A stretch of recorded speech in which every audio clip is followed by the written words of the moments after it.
जी, जैसे सारे प्रारब्ध लगता है पत्नी आने के बाद ही शुरू होते हैं।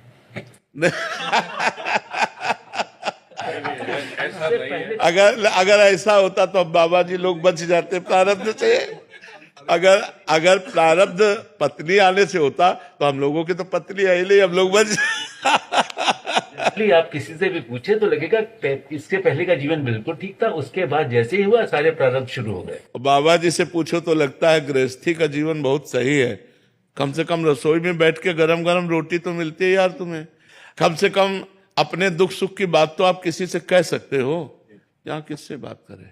परमात्मा के सिवा कौन है? अंदर से जो परमात्मा से रस मिले तब तो बात सही। अगर परमात्मा से रस नहीं मिला तो बड़ा शुष्क और कठोर जीवन होता है।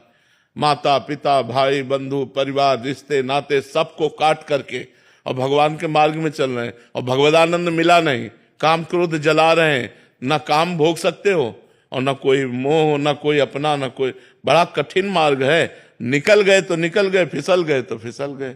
तो यह नहीं, अगर पत्नी दुख का कारण होती तो जितने बाबा जी है सब परम सुखी हो जाते। ऐसी प्रारब्ध क्यों इनको लगता? नहीं लगता? हाँ, ऐसा नहीं है।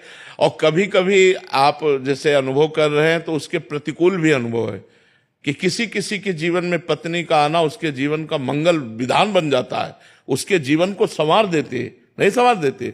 अपना प्रारब्ध है, पत्नी का थोड़ी है अपना प्रारब्ध। आप अच्छे कर्म करो जिससे कर्म अच्छे करो।